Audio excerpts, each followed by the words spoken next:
Hello, ladies and gentlemen. It's the Historical Gamer once again, and I'm doing something a little bit different right now as I'm recording. I'm actually doing a live stream of my Rule the Waves video, so I'll break this up and put this on YouTube. But just as sort of a heads up, if you're watching this on YouTube and this seems a little bit different, it's because this is actually a live stream on my Twitch channel right now. It is about 12:40 p.m. 12:40 a.m. right now on a Saturday night, so it's a little bit late. So I'm sure there's not going to be many people who will watch this live, but I kind of figured, based off my last video, since we initiated a war with the United States of America, that we would go ahead and do a live stream that would fight the war, just kind of in one fell swoop. So we'll see how long that is, but I wanted to go ahead and do that, and I didn't have time to do it until in the middle of the night. So that's why I'm doing the stream now. But anyway, guys, so if you missed the last video, we went to war with the United States. I'll, of course, say the USA started it, since they swooped in and took North Korea last turn. We'll say there were some border conflicts along the sort of the DMZ, if you will, probably between sort of pro-US or Chinese dictators or warlords or whatever in the north of Korea that were interfering with our sphere of influence in South Korea. So Japan decided to take the war to America and fight a war.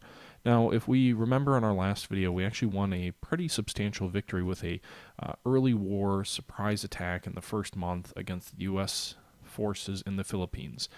2 Japanese light cruisers and 5 Japanese destroyers attacked the United States fleet in Manila, which consisted of 2 heavy cruisers, 1 minesweeper patrol vessel. There actually might have been 2 or 3 of them, but we only sighted 1, and then 6 or 7 merchant ships that were in Manila Bay as well.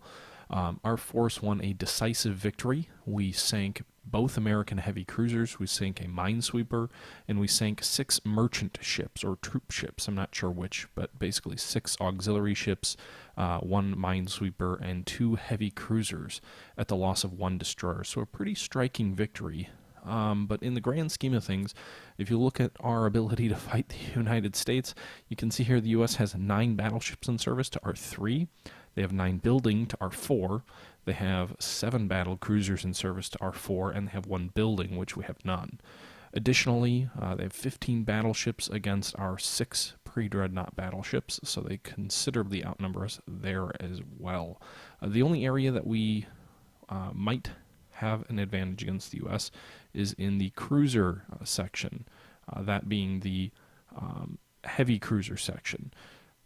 Not in terms of numbers, though. The U.S. has 4 heavy cruisers in service. We only have 2, but we have much superior heavy cruisers. If you remember, our heavy cruisers have something like 18 9-inch guns, so there won't probably be any heavy cruisers that can match ours. Additionally, the U.S. started the war with 6 of them. We sank 2, so we destroyed a third of their heavy cruiser fleet on the first day of the war. They have 2 that apparently they've laid down and are under construction. Holy crap, look at that. They've got 2 heavy cruisers that they're building. They're both going to... Oh, never mind. I misread that. I thought there was 80,000 tons between 2 ships, but it'll be divided up amongst 6. So, looks like they're 2 13,000 tonners, still smaller than the ones we have in service. The light cruiser area is where things are a little bit more even, which I think the way that the war against the U.S. is going to go, it'll probably be pretty heavy in terms of commerce raiders. So my guess is we'll be better positioned to deal with them there. They've got 13 light cruisers. We've got 11. We actually have more tonnage in our light cruisers. We have a couple of pretty large light cruisers that have 6 or 7-inch guns. So I imagine those will fare fairly well in any stand-up fight versus the U.S., which is important, given the fact that this will likely devolve into some kind of raiding conflict for us. We won't want to match the U.S. fleet toe-to-toe, since they outnumber our battle fleet so heavily. Additionally, it looks like the U.S. has 2 minesweepers in service. We sank 1 of them. They have 2 in service. They have 2 they're building. We actually don't have any minesweepers of any kind, and no armed merchant cruisers for anybody. What's also not on the list, I have no idea how many submarines the Americans have, but we actually currently have 40 I believe 40, 41 in service against the US's something. We don't know. Additionally, we have another 18 far more capable submarines, which will be done within 3 months, 10 of them within 3 months. 14 that will be done, 10 of which will be done in the next 3 months. And these are medium submarines, so these should do a better job than these coastal subs. But the advantage that we have, obviously, is location. I would imagine the bulk of the conflict is going to be fought here in kind of the northern Asia, southern Asia territories. I don't imagine we'll venture out into the U.S. too much. And the U.S. doesn't really have anything anywhere near Angola unless they sail something across the Atlantic to get there. So I imagine the bulk of the conflict is going to take probably around the Philippine Islands or around the Japanese home islands would be my guess. If we look here at the Northeast Asia area, the U.S. actually currently has 2 dreadnought battleships, 3 battle cruisers, 6 light battleships, and 2 heavy cruisers in service, along with 20 destroyers and 4 light cruisers. Against us, that matches up fairly favorably for us. We have more light cruisers, more destroyers, equal heavy cruisers, equal battleships, more battle cruisers, and more heavy battleships as well. So hopefully maybe we can force an early fleet action with the United States and force a decisive battle, but that is the current setup in the Pacific leading up to the war. Now, one thing that we do need to do, we have 18 patrol ships that we need to fulfill. So what we're going to go ahead and do is we're going to go ahead and put 18 ships into patrol status, basically anti-submarine patrols to help deal with the potential American threat of subs. So we're going to go ahead and throw these older Murakamo class destroyers. They're a little bit slower, only 27 knots, so they can't keep the 32 or the 30 or even the 28 knots for more modern destroyers. They're a little bit smaller, a little less well-armed. They've got 4 above water torpedo tubes like everyone else, but again, they're slower and smaller. So they'll be better suited to coastal operations. So we'll go ahead and put them in the coastal patrol. That puts 18 ships. That fulfills our need there. Additionally, I believe we need to put some troops or some ships in foreign stations. Actually, no, it looks like we've done that at the start of the war. So we've got 18 ships in patrol status. Additionally, I would like to send some ships out on raiding missions. So I'm going to send the Kasagi class, because these are the ones that helped us win that battle against the Americans in the Philippine Sea. But again, these have 7-inch guns, so if the enemy does come upon them, and they're 26 knots, so if the enemy does come upon these ships, they were recently rebuilt just 2 years ago. I'm hoping that our ships will fare well in a raider role, so we'll go ahead and put them as raiders. Additionally, our super heavy cruisers can make 25 knots and are really heavily armed, so I think they'll be ideal as well for raiding parties. So we'll go ahead and we'll put these guys as raiders as well. So we'll have 4 cruisers operating as raiders. And actually, it might make sense just to throw the Suma class. They're slow and they're undergunned. So, well, 6-inch guns aren't too bad, but my concern is they're slow. I don't know if these guys are ideal raiders, but we'll put them on raider duty. Actually, we'll put them on coastal patrol because I don't want them getting caught. Did I just scrap them? Oh no, I put them on coastal patrol. These are a little bit smaller, a little bit slower, so I'd rather have these guys in coastal operations. So we'll go ahead and put them in coastal patrols. And then our Izumi class cruisers, which are our second newest class. These guys, 10 6-inch guns, very well armored, and 28 knots. They're pretty fast. Ideal, I would say, probably for fleet ops, along with our Yamiya class, a little bit lighter armored Yamiya class. I don't think they have any torpedoes either. Oh no, these guys have 2 underwater tubes. They've also got mines. I think we'll put these guys because they have mines in coastal patrols. So we'll go ahead and put these 2 ships in coastal patrols, and then we'll put these 3 these cruisers in raider mode. So you can see there our entire light cruiser fleet is being deployed for various missions. I'm hoping my destroyers are strong enough to act as a screen against enemy destroyers in the event of a fleet battle. I guess we'll see how this works out. And then we're going to go ahead and we're going to reactivate these guys. So we'll go ahead and activate all ships in mothballs.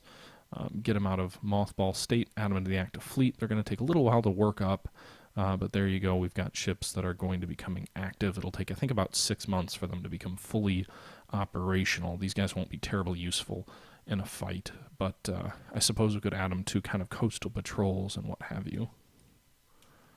So actually, why don't we do that? Put these guys on coastal patrols. I'm not quite sure. I know coastal patrols obviously handle anti-submarine warfare, but I'm not quite sure what else they handle. But if we're going to put those 4 guys in coastal, we'll go ahead and we'll take the Izumi class off.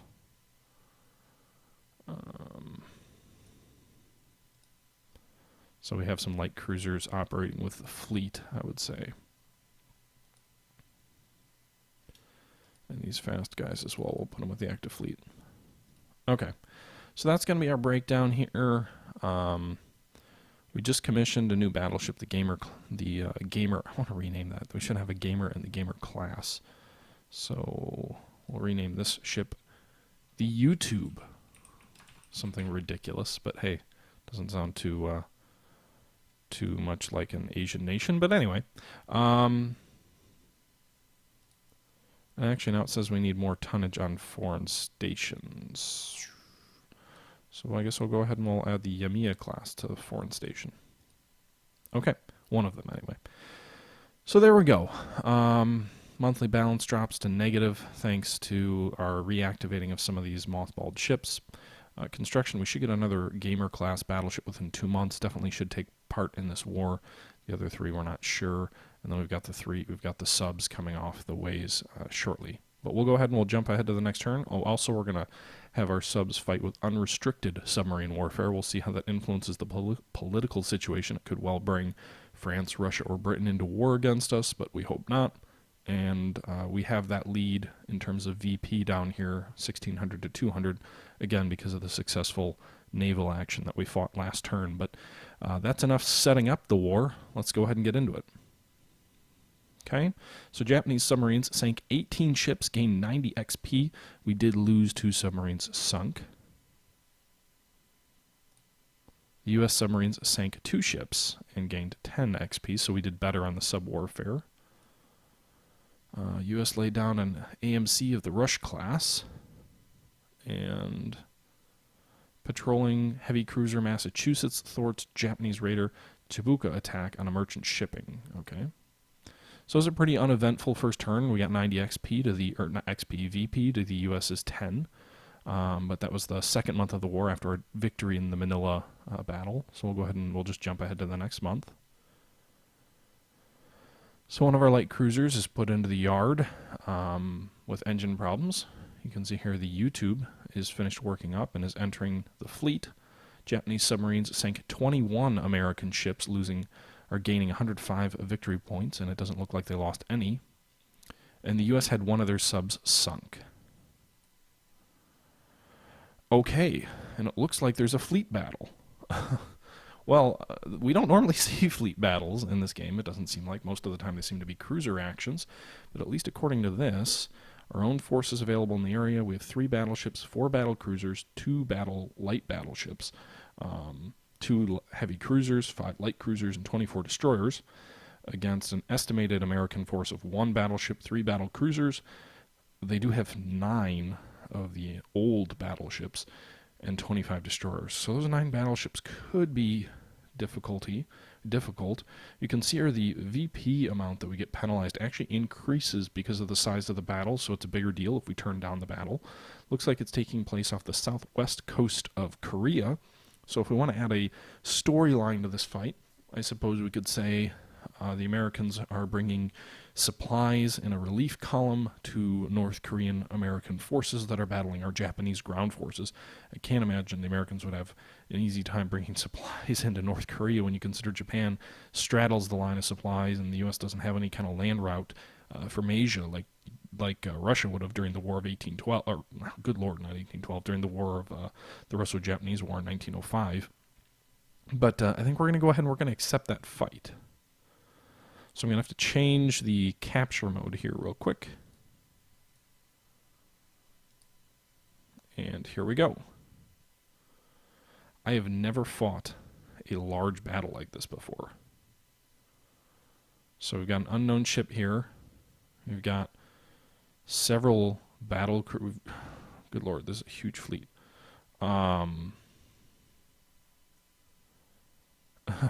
I'm not quite sure how to manage this. Our objectives, doesn't look like we have any objectives. Our order of battle is huge. So all of these are also under our control. We've got a scout force, which has a battle cruiser force in it. And then we've got a main battle force. Looks like 3 battleships of the historical gamer class.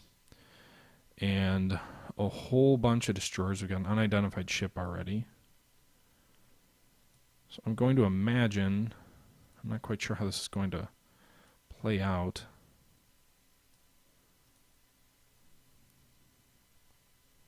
So obviously the battleship, the battle division is going to be controlled by us.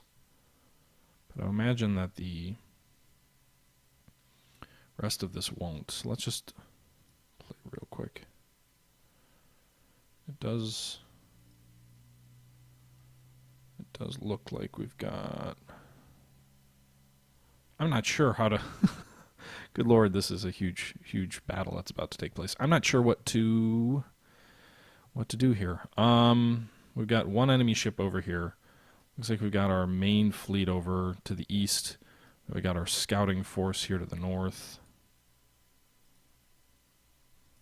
I don't know if we can control the whole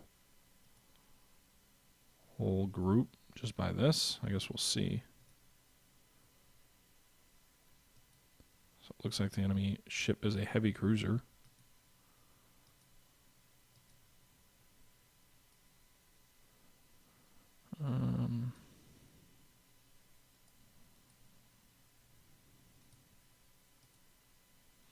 Yeah, I'm gonna AI these other formations. Okay.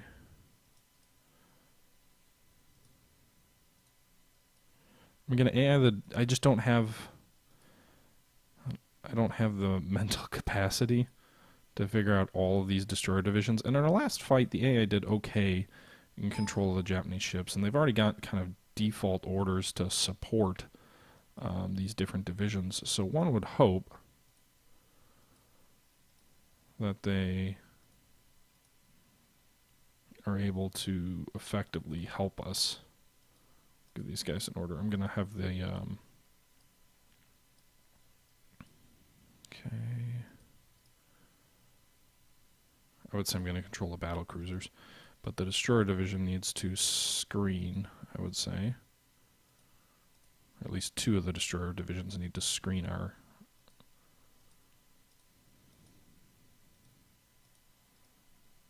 and then maybe the rest. Wait. We've got 2 battle cruiser divisions. Okay.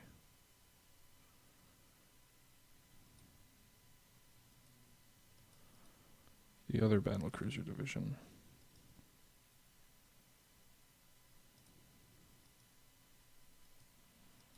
The high is going to follow these guys. So these battle cruisers, we're going to crank speed up to 18 knots. We're going to move south. Meanwhile, our battleships, our battle division with the other ships is also going to crank up speed to 18 knots. I worry the Americans may try and flee the battle. Okay. Does look like they're pulling out, or at least they're not sailing towards us. It's hard to say at this point.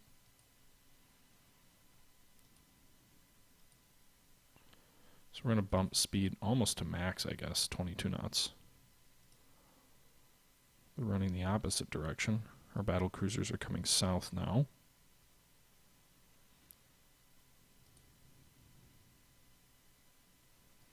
Okay, they may be turning back. That heavy cruiser is probably just a scout.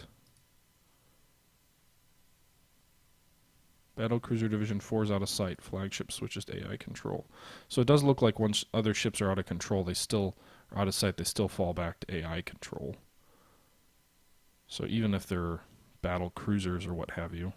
Meanwhile, the one, I guess the Battle Division 6 is probably where our flag is.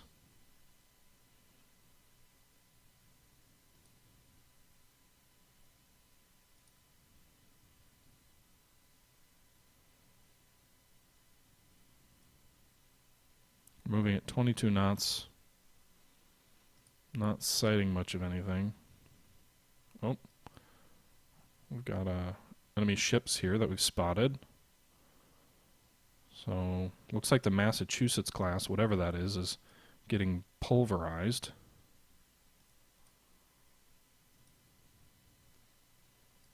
Holy... Uh-oh. Okay. Gamer's hit by a torpedo. No! Oh, good lord. I'm flying through this battle way too much. So it looks like there's a lot of action going on here on the left side. One of our heavy ships has been hit by a torpedo. That's definitely not good. We're kind of just... Oh no, the Historical's hit by a torpedo.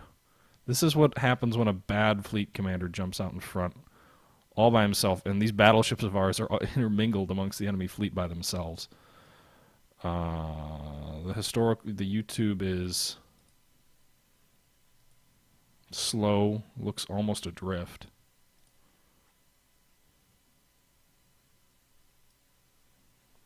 Does look like some enemy ships are being sunk. We hit a New Hampshire class battleship with a torpedo. This has just turned into a massive furball.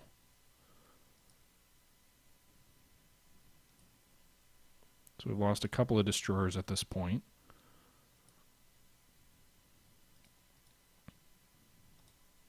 A Lexington class is hit by a torpedo. Kushin, I don't know if there's a penalty for issuing too many orders in a row. I'm not quite sure. This is going to turn into a decisive defeat, though, I'm sure.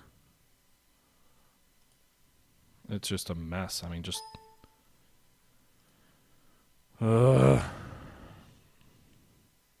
Yes, so I'm obviously not very good as far as this... The Katori is sinking, so we just lost a pre-dreadnought battleship. The New Hampshire looks dead in the water, though. Granted, our ships aren't doing much better, but... That Lexington, I can't imagine, is doing very well either, as it's hit by multiple torpedoes.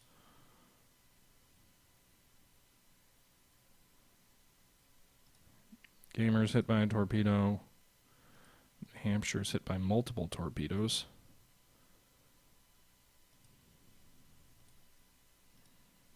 So yeah, I'm doing a horrible job. I am not a fleet admiral, that's for sure.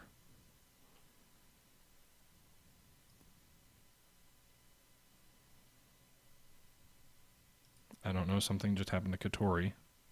I'm guessing it was either hit by a torpedo or sunk.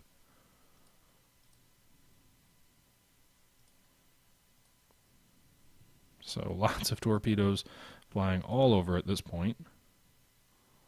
Lots of damage all over by this point. Okay, so we finished the New Hampshire off. It looks like the American fleet may have... Oh, no, they're still chasing down our other ships, it looks like.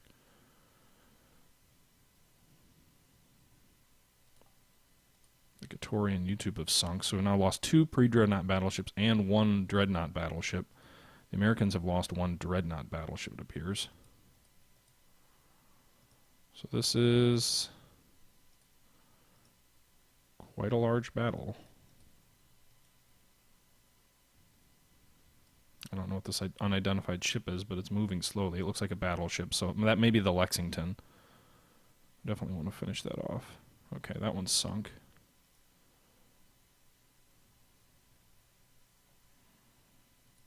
I'm not sure what to make of this fight at this point. Yeah, you can turn pop-ups off as well, so you can make all of those pop-ups disappear.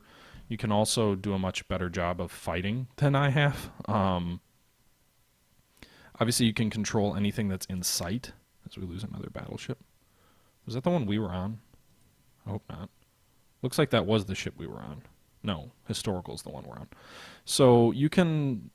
There's a lot of control over, you know, there's firing arcs, and I should have shown more of the battles, some of the controls in here. There's a whole bunch of different arcs you can turn on: firing range, torpedo range, sighting range, firing lines, and you can turn all of those notifications on or off. I would certainly say at this point we're losing this battle.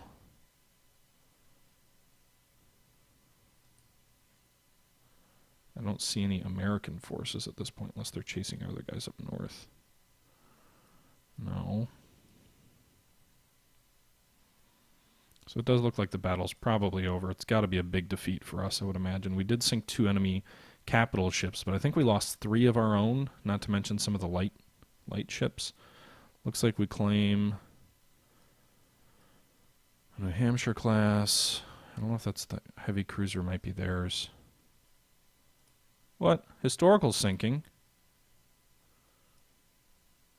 God damn it. We lost all of our capital ships, I guess.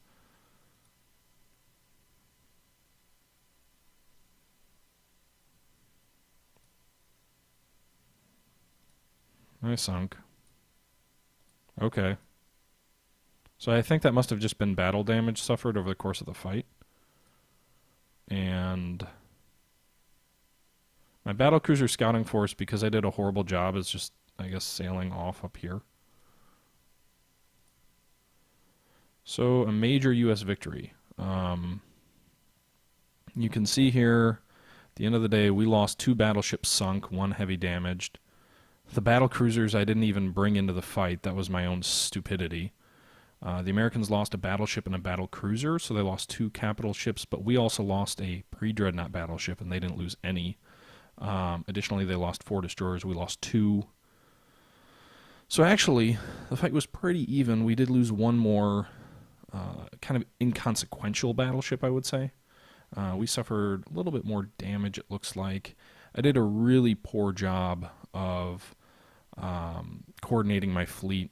You can definitely do a much better job giving orders. The thing is, line of sight plays a big role, so if your ships can't see your flagship, they can't take orders, which I think is a really neat feature. I don't think there's any penalty for issuing too many orders, but basically, if you can't see the ship you're supposedly on, because you're the Grand Admiral, then you can't issue orders to it. Now, the problem is when you have someone who's really bad and just kind of blasting through a battle like that, like I was, it turns into a mess, and half your fleet sails off without doing anything, as was my case. But anyway, on the positive side, we have 4 battle cruisers that didn't suffer any damage, and they had 2 battle cruisers that suffered light damage, I suppose. You can also pull up and see a whole bunch of crazy, interesting information. You can see damage points. You can see rounds fired, ammo remaining, hits scored, hit percentage, heavy hits, medium hits, light hits, torpedo hits. I don't know what the survivors rescued. You get points for that. Total summary down here. So original points. The U.S. actually started out with more tonnage, it looks like, because of those probably pre-dreadnought battleships. We suffered a little bit more damage than they did, but not dramatically, so about 10% more. Heavy hits, they out-hit us by about 36, 38. Medium hits, they nearly tripled us, so you can see, obviously, they fought a better battle than we did. But that's the end of the battle, so I'm going to go ahead and switch windows back as we jump out of here. And you can see enemy major victory. We lose 2 prestige points, and then they get 13,000 prestige to our almost 12,000. So the fight's pretty much even now. So I think part of the problem was in that fight is a couple of our ships were still working up as well, so the crew quality wasn't great. They were brand new ships. Kind of imagine the Prince of Wales in the fight against the Bismarck, where she was a fresh ship just launched and thrown to the wolves basically. You can also see here, now that we're out of that fight, you can see some information about sunk ships. So these are some previous ships that were sunk in previous conflicts. But I don't know, it looks like it sorts by month. That's kind of weird. Or maybe by class, but you can see here we've lost 2 gamer class battleships, it appears, not 3. Alright folks, as I said at the start of this video, this is actually taken from a live stream that I was doing on Twitch on the night of February 13th, I guess actually February 14th as well. So what I'm going to do here is, the live stream is about an hour and a half. I'm going to go ahead and cut this video off here, and then I'll post the next part of the live stream into another video that you'll see in a couple of days. So I appreciate you guys tuning in. America definitely got their vengeance on us in this video as I bumbled through that battle. But I hope you guys will stay tuned for the next episode and the continuation of the war against America. Anyway, guys, I appreciate you tuning in, and until next time, this is the Historical Gamer saying thank you for watching, and I'm out.